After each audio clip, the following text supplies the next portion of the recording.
My brother bulldozed my $55,000 greenhouse to teach me humility. Parents said, forgive him.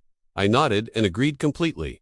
Next day, his $3,000 monthly allowance stopped. He had no idea it came from me. My name is Penelope, and I'm 30 years old. I work as a financial analyst for one of the biggest investment firms in Chicago. But let me tell you the whole story about how I ended up living alone in my apartment with no contact with my mother or sister. A decision I don't regret one bit, despite what half my extended family thinks. Growing up wasn't easy. My dad walked out when I was 12, leaving my mom to raise me and my younger sister, Madison, who was only 7 at the time. From that moment on, it became crystal clear who Mom's favorite was. Madison got new clothes from Nordstrom every season, while I wore hand-me-downs from Goodwill until they literally fell apart. Madison got dance lessons at the fancy studio downtown, piano lessons with the best teacher in the neighborhood, art classes at the community center, whatever she wanted. Me, I got a job at the corner store when I turned 14, stocking shelves and mopping floors after school, just to have money for basic things like school supplies and lunch. When I graduated high school with a 3.8 GPA and got a partial scholarship to Northwestern,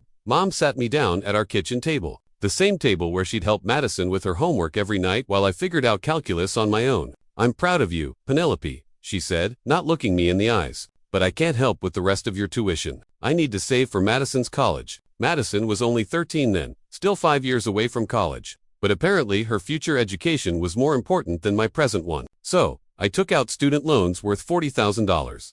During college, I worked 2 jobs. Monday through Friday, I'd wake up at 5 a.m. to work the morning shift at a campus cafe from 6 to 10 o'clock, then rush to classes. Evenings were spent at the library, not just studying, but working the desk until midnight. Weekends meant more cafe shifts and freelance data entry work I picked up online. I ate ramen 5 nights a week and peanut butter sandwiches for lunch every single day. Meanwhile, Madison was posting Instagram photos from her weekend shopping trips with Mom, showing off her new iPhone while I was still using a flip phone from 2008. After graduation, I landed a job at Baxter Financial Group with a starting salary of $65,000.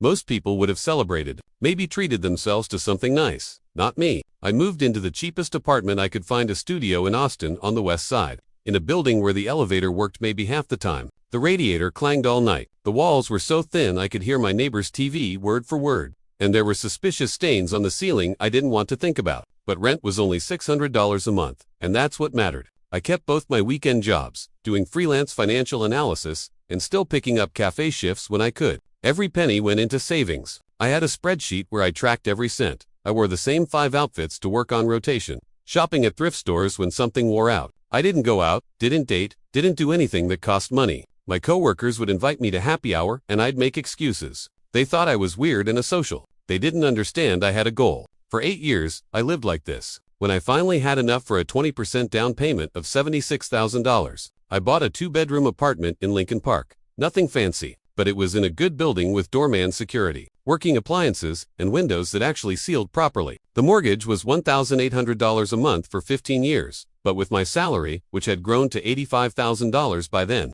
I could afford it. The day I got the keys, I sat on the floor of my empty living room and cried. Mom called a week after I moved in. "Congratulations on your little place," she said, emphasizing little like it was something shameful. "Madison says Lincoln Park is getting kind of sketchy these days. You know, you could save so much money if you just moved back home with us. Madison and I have plenty of room. Thanks, but I'm good here," I told her. "Suit yourself. Always been stubborn, haven't you? Well, I hope you're not too lonely in that apartment all by yourself." That should have been my first warning sign. 3 months later, my phone rang at work. It was Mom, and she was crying, not just crying, sobbing dramatically. "Penelope, we're in trouble. The landlord raised our rent by $500, and Madison lost her job at the boutique. We can't afford to stay here. We'll be on the street." "What about Madison's college fund you saved?" I asked. "The one that was so important you couldn't help with my tuition." There was a pause. That's gone. Madison needed it for things.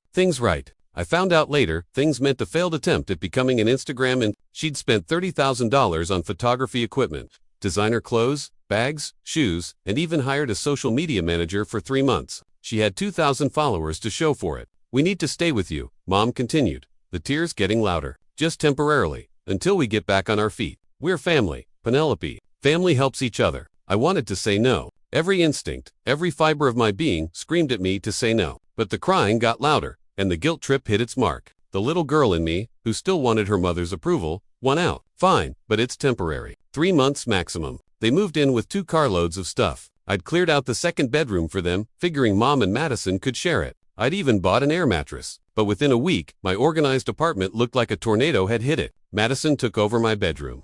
The master bedroom with the ensuite bathroom and the walk-in closet, claiming she needed the space for her work. She was trying to be a beauty YouTuber now, and apparently that required my bedroom's better lighting. She didn't ask, just moved her things in while I was at work. When I came home, my clothes were piled on the couch. Mom took the second bedroom, saying her back couldn't handle sharing with Madison and definitely couldn't handle the couch. I'm in my 50s, Penelope. I need a proper bed. You're young. The couch will be fine for you. So, there I was, sleeping on my own couch in my own apartment that I was paying $1,800 a month for. It got much worse. Madison treated the place like her personal kingdom. She'd have friends over without asking, sometimes until 2 a.m. on weeknights when I had to be up at 6 o'clock for work. I'd come home to find strangers in my living room drinking my wine, eating my food. When I complained, Madison would roll her eyes. God, Penelope, they're just friends. Stop being so antisocial. Maybe if you had friends, you'd understand. She went through my things like they were hers. My expensive face creams that I'd saved up for. She used them liberally, leaving the jars open on the bathroom counter. My silk blouses that I wore to important meetings.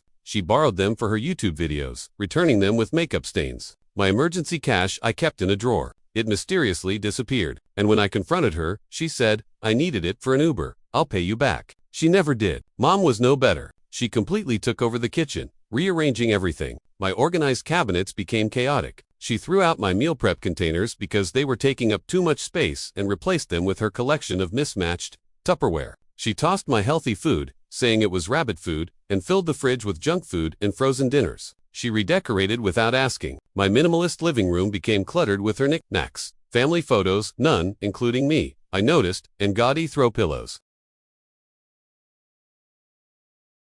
You should be grateful, she'd say whenever I protested anything. Not everyone has a family willing to help them feel less lonely. You were living like a robot before we came. Now this place actually feels like a home. I wasn't lonely. I was perfectly happy alone. But now I am miserable in my own home. The bills started piling up. Their few things included Madison's entire YouTube setup, which ran my electricity bill up by $100 a month. They were both home all day, running the AC constantly in summer, the heat blasting in winter. My water bill doubled from Madison's hour-long showers and Mom's constant laundry. Internet usage went through the roof from Madison's uploading and streaming. When I asked them to contribute, Mom looked at me like I'd slapped her. We're family, Penelope. Families don't charge each other rent. Besides, we're in a tough spot. You have a good job. You can afford it. 3 months came and went. They showed no signs of leaving. When I brought it up, Mom would start crying about how hard it was to find affordable housing, how Madison was so close to making it big on YouTube. She had 500 subscribers, and how they just needed a little more time. Then came more bold moves. Madison started bringing guys over, different ones every few weeks. They'd eat my food, use my Netflix account, and treat me like I was the intruder. One guy, Brad, actually asked me, "So, do you live here too?" Madison laughed and said, "Unfortunately, she's my sister. She's kind of a loser, but she pays the bills, so we keep her around." Mom started going through my mail. I'd find open bank statements, credit card bills. When I confronted her, she said, "I'm your mother. I have a right to know how you're doing financially. And frankly, Penelope, you're being selfish. You have all this money saved, and we're struggling. That's not very Christian of you." Then came the announcement that changed everything. It was a Sunday morning. I was trying to enjoy my coffee on the balcony, the only place I could find peace since they never went out there, when Madison burst out, practically glowing. "I'm pregnant," she squealed. Mom jumped up from where she'd been sitting on my couch, watching TV on the new TV Madison bought with my TV money, and hugged her, tears streaming down her face. "Oh baby, this is wonderful. When did you find out?" "Yesterday. Jake and I are so excited.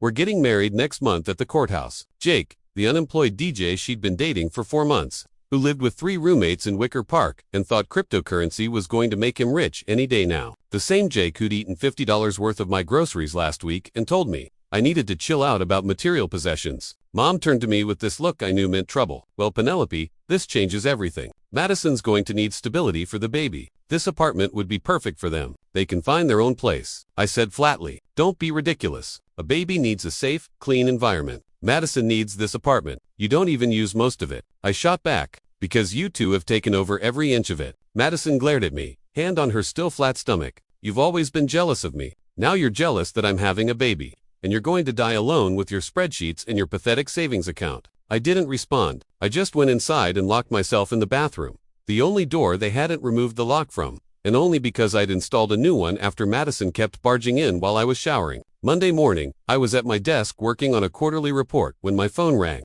Mom. I let it go to voicemail. She called again and again. On the fourth call, I picked up. Penelope, I need you to listen very carefully, she said in her, I'm the parent, voice that she still thought worked on me. You're going to transfer the apartment deed to Madison. She's pregnant. She needs this more than you do. You're young. You have a good job. You can easily rent a room somewhere. Absolutely not. Excuse me. I said no. I worked for 8 years to buy this apartment. I'm still paying the mortgage. Madison and Jake can find their own place like actual adults. You ungrateful little parasite. She screamed. Yes, screamed. My coworkers looked over at me. I walked quickly to the conference room for privacy. After everything I've done for you, you've always been jealous of Madison. Always jealous that she's prettier, more talented, more lovable. You're a bitter, envious witch who can't stand to see her sister happy. I hung up. That evening, I drove home with a knot in my stomach. Something felt wrong. When I got to my building, the doorman George, who I'd gotten to know over the months, looked uncomfortable. Miss Chen, there was some commotion earlier. Your family was moving a lot of boxers. My heart sank.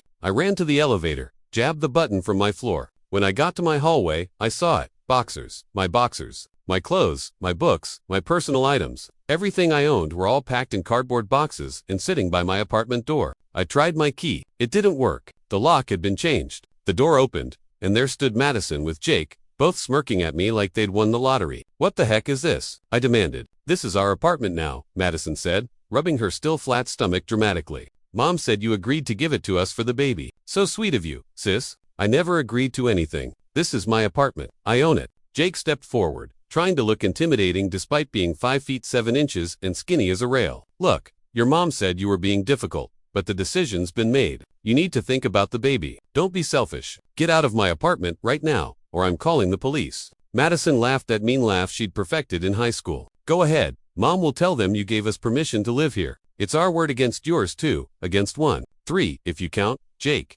Besides, what kind of person kicks out a pregnant woman? How do you think that'll look? Mom appeared behind them, arms crossed. Penelope, stop making a scene. Maybe you should see a therapist about your memory issues and your jealousy issues and your anger issues. They slammed the door in my face. I stood there for maybe 30 seconds in complete shock. Then I calmly picked up my boxers, went back down to the lobby, and asked George to help me load them into my car. He didn't ask questions, just helped. I drove to a Holiday Inn, got a room, and immediately called the police. I'd like to report a breaking and entering, I said. Someone has changed the locks on my apartment and refuses to leave. Are they current residents? The dispatcher asked. They were staying with me temporarily, but I own the apartment. They've locked me out and changed the locks without permission. We'll send someone over. The next morning, I met 2 officers at my building at 8 a.m. I had every document, the deed, my mortgage statements, my bank records showing the down payment, my ID showing my address, even emails from the property management company confirming my ownership. We went up to my apartment. Officer Martinez knocked firmly. Police opened the door. Mom opened it, already in performance mode. Her face was tear-stained, her hair messy, like she'd been up all night crying. Officers, thank God you're here. This is just a family dispute. My daughter is having a mental breakdown. She's trying to kick out her pregnant sister. What kind of person does that, ma'am? According to these documents, this apartment belongs to Penelope Chen. Are you Penelope Chen? No, but I'm her mother. Then you need to leave. This is her property. Anyone here without her permission is trespassing. Madison appeared, and the fake tears started immediately. She was good. I'll give her that. She actually made herself hyperventilate a little. Please, I'm pregnant. She's kicking out her pregnant sister.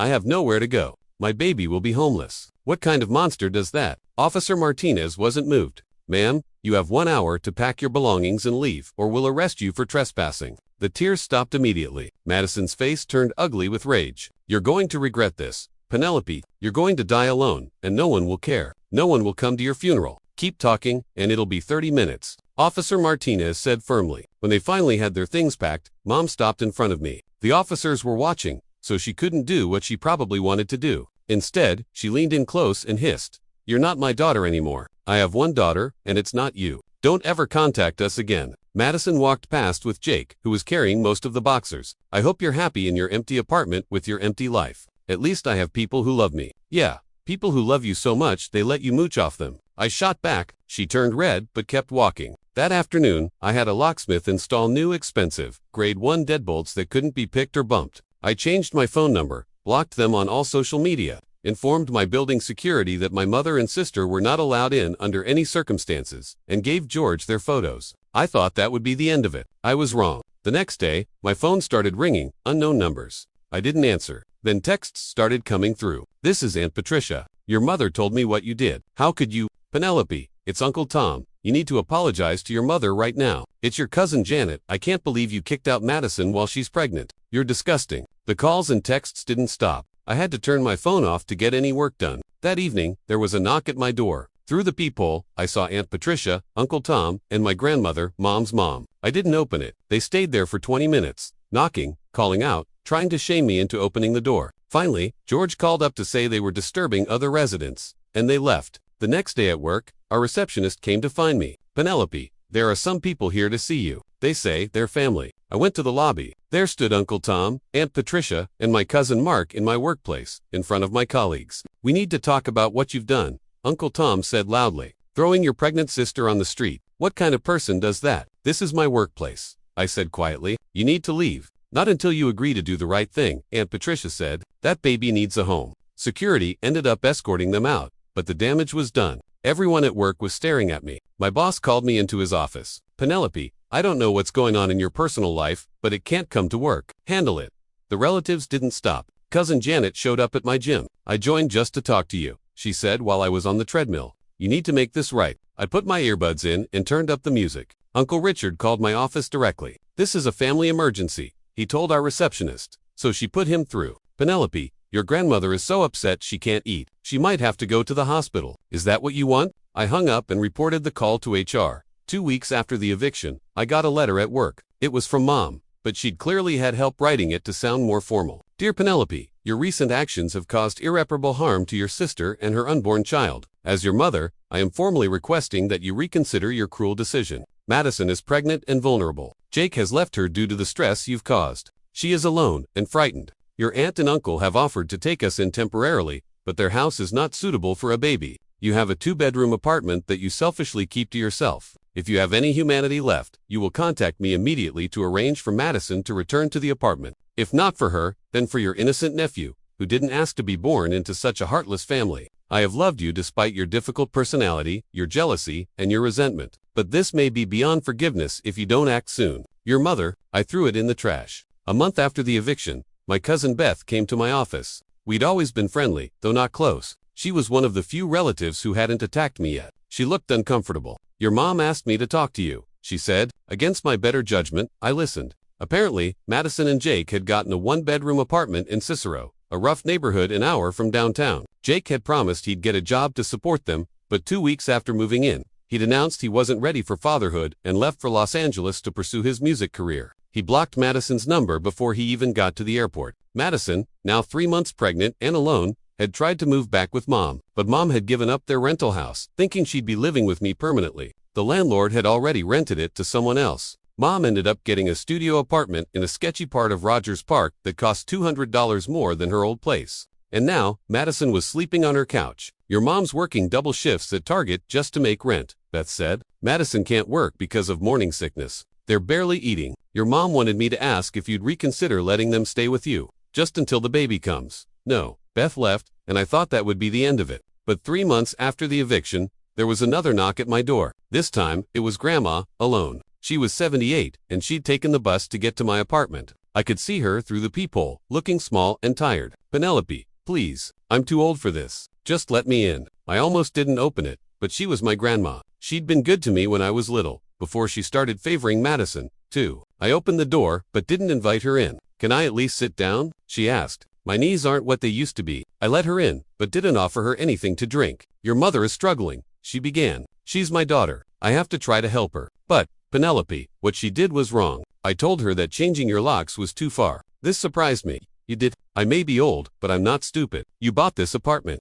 It's yours. But, honey, Madison is about to have a baby. Your nephew. Doesn't that mean anything to you?" "It means Madison should have thought about that before she tried to steal my home, before she let Jake raw dog her after knowing him for 2 months. Grandma winced at my crudeness. "You're very bitter." "I'm realistic. Mom made her choices. She chose Madison over me every single time for 30 years. Now she gets to live with those choices. Grandma left, and I heard later she told the family I was unreachable. It's been 6 months since I kicked them out. My apartment is peaceful. I come home to silence, cook what I want, watch what I want, sleep in my own bed. I've started dating a guy from my gym named David. He's kind, has his own life together, owns his own condo, and, most importantly, has no drama, no crazy family trying to steal his home, no expectations that I'll save him from his bad decisions. Last week, I got another letter, this time to my home address. Someone had leaked it. It was in Madison's handwriting. Penelope, I had my baby, a boy Jaden. He's beautiful. He looks like Jake, unfortunately, but he's still beautiful. We're living in a shelter now. Thank you for watching. Mom always told me I was special, that I deserved the best, that things would work out for me, but they didn't. And instead of facing reality, I tried to take what you'd earned. I'm not asking to live with you. I know that bridge is burned, but could you maybe help us get a deposit for an apartment for Jake? He didn't do anything wrong. I read it 3 times. Then I looked up homeless shelters in Chicago until I found the one they were likely at. There was only one that took families in the area where they'd been living. I called and anonymously paid for 2 weeks of a motel room for them. Not a nice motel, but better than a shelter. I didn't leave my name. That's all they'll get from me. 2 weeks to figure something else out. It's more than I got when I was sleeping on a couch in my own apartment, being called a parasite. Yesterday, I made my mortgage payment for the month with only 162 more to go. I celebrated with a nice dinner at a steakhouse downtown, RPM Italian. The kind of place I never could have afforded when I was saving every penny. I ordered the bone-in ribeye, a glass of good wine, and took my time enjoying it. I took a picture of my steak and posted it on Instagram with the caption, "Grateful for my peaceful life." Within an hour, I had a message request from a fake account. The profile picture was blank, but I knew who it was. It must be nice to eat steak while your nephew goes hungry. Hope you choke on it. I blocked the account and kept eating. The steak was delicious. Some people might think I'm heartless. Some might say family is everything, and I should forgive them. Those people probably haven't had their belongings thrown onto the street by the same people demanding their help. They probably haven't worked 70-hour weeks for 8 years just to have someone try to steal what they earned. I'm not heartless. I just learned that sometimes the most important thing you can do is protect yourself from the people who are supposed to love you but don't. Sometimes, the only way to have peace is to let go of the people who bring chaos.